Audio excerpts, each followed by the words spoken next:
পারিবারিক বিরোধের জেরে কিশোরগঞ্জের মিঠামইন উপজেলায় ভাতিজি জামাইয়ের কোদালের আঘাতে চাচা শ্বশুর নিহত হয়েছেন। শুক্রবার ৩ অক্টোবর ২০২৫ দুপুরে উপজেলার ঘাগড়া ইউনিয়নের কলাপাড়া গ্রামে এই মর্মান্তিক ঘটনা ঘটে। নিহত ব্যক্তির নাম মোহাম্মদ মুক্ত মিয়া ৬০। তিনি ওই গ্রামের বাসিন্দা এবং পেশায় একজন কৃষক ছিলেন। অভিযুক্ত সোহেল মিয়া ৩৫ পার্শ্ববর্তী ভরা গ্রামের বাসিন্দা হলেও বিয়ের পর থেকে তিনি শ্বশুর বাড়িতেই থাকতেন।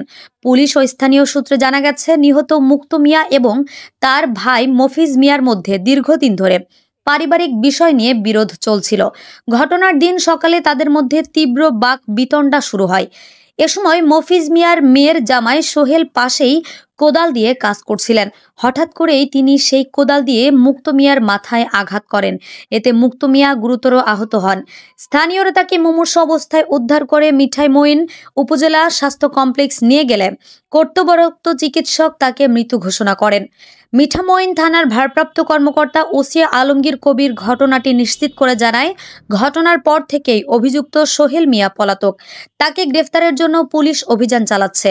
নিহতের মরদেহ ময়নাতদন্তের জন্য মর্গে পাঠানো হয়েছে। এই ঘটনায় লিখিত অভিযোগ পেলে আইনানুগ ব্যবস্থা গ্রহণ করা হবে বলে তিনি জানান।